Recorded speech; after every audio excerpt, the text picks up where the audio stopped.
So, it's Yule, and instead of doing some cheap, cheesy text card video, I'm going to do a response to Tannhaus's video talking about people who are Christian converting to paganism. So, I grew up in a really Christian household. We went to church every weekend, and if we didn't go to church on Sunday, we were expected to do like hard labor chores, like chop wood. So we went to church and were indoctrinated quite well. You know, even though my parents had a lot of mythology books and stuff like that in the house, I was told that these things were not valid paths, that these were, you know, the ramblings of, misguided heathens and stuff like that. I went to Catholic school, and so I became even more conservative in my faith and even participated in things like anti-abortion rallies, and I was fervently like about as right-wing Catholic as you can get. And so I had these, you know, really conservative beliefs, and around the age of 15, my dad lost his job. He was working for the Department of Transportation, and he got laid off, and they could no longer afford to send me to Catholic school, so I got sent to public school. And around that time in my life, I started to realize that there were other people of different religions, and you know, I actually got to meet some gay people, so I didn't like I no longer could have this demonized view. And even before that happened, before I really kind of started to gravitate towards people who were more like I am now, I started to realize around 15 that I was attracted to women, and I think that, you know, deep down I knew it way before then, but I could no longer suppress it at 15.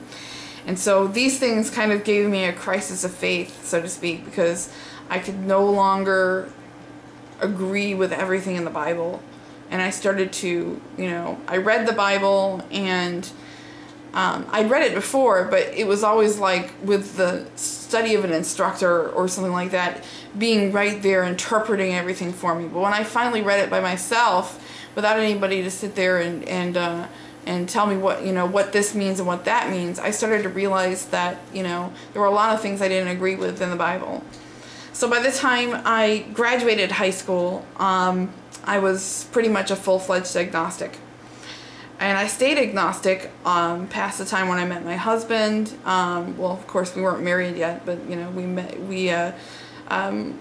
we first got together, we were both agnostics. Kind of like, we believed in, you know, in spiritual stuff, but we definitely weren't Christian, and we didn't have a label for what we were. But, you know, both of us like to do things like ghost hunting and stuff like that, so, and we played a heck of a lot of video games. But, so, I had talked, you know, to a couple people previously who had different religions, like paganism and Wicca and stuff like that, but none of them really were able to, express their faith well, I guess, is the best way to put it. Nobody could actually do that. So I didn't really take them seriously until I started working at Walmart in 1999, and I met my mentor, Liz. And Liz kind of was different than the other Wiccans that I had met, because she actually knew what she believed, and quickly took me under her wing, and you know, was able to teach me lots of things about Wicca, and you know, we were still really good friends, and eventually me and a few of the other people that I work with formed a coven together. We were like the Walmart witches, and that was really cool. So for the 2 years that I was at Walmart, we were all like this big awesome freaking coven together. And then Liz got transferred to a store in Portland, Oregon, and you know, so you know, we were still friends and we were still all Wiccan, but we didn't always get to practice together and stuff like that because we weren't around each other very much. And I started to kind of branch off and you know, realize some things for myself. But Wicca for me, the way that I decided that Wicca was right for me is that it gave me some of the things that Christianity didn't give. When I was Christian, I was not very popular in school.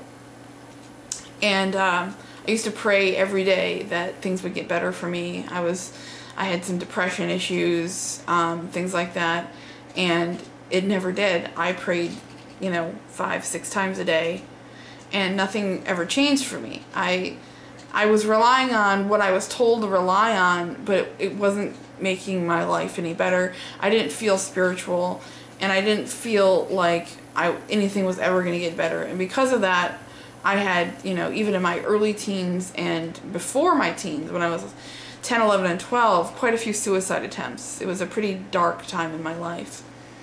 I first tried to commit suicide, I think, when I was right before I turned 11. And it was a pretty dark time, like you know, from that time into my early teens. I was quite awkward. You know, I came from a family with a lot of kids, and my parents didn't really pay a lot of attention to me, and so I gravitated towards religion because that's really all that I had, but I never really felt that connection come back to me. So when I found Wicca, I immediately connected when I kind of discovered the goddess, and I discovered this real type of deity for me, whereas, you know, God and Jesus to me are just these invisible things. The gods of Wicca are tangible, you know. They are the elements. They are within you. And not only that, but it's very self-empowering because you have that goddess and God connection within you. You're able to make changes in your own life. And I did. I'm no longer a depressed person.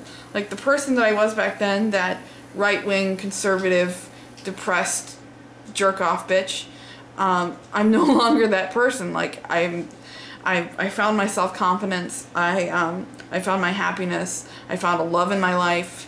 I've been able to have a successful relationship instead of relationships that are you know, result in me getting cheated on or beat on. And I think part of that is because I found you know, this faith system that allows me to, you know, think freely and think for myself, and also be self-empowering. You know, it gives you a real skill set that works in your daily life instead of just having to rely on this external invisible deity.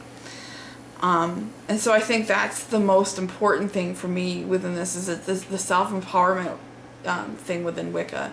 It's really changed my life like nobody's business.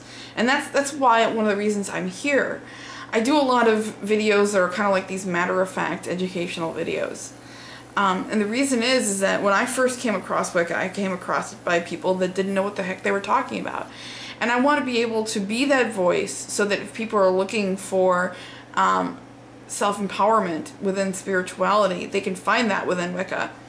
I don't really consider that proselytization, but I definitely consider that a voice of reason within, you know, a barrage of religions that have no reason.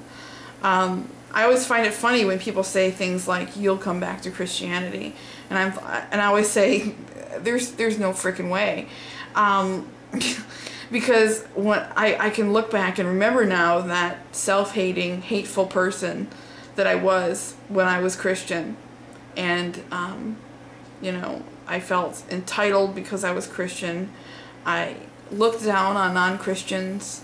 I remember having a conversation with a Hindu girl, and she said something and I didn't believe it, and I said, "Do you swear on the Bible?" And she goes, "I don't believe in the Bible." And I'm like, well, why am I talking to you? I can't believe I used to say things like that. But that's the type of person I was in a Christian world. So I'm really glad that I've stepped out of this, stepped out of the book, so to speak, and stepped into, you know, my own self-thinking religion. All right, happy Yule, blessed be.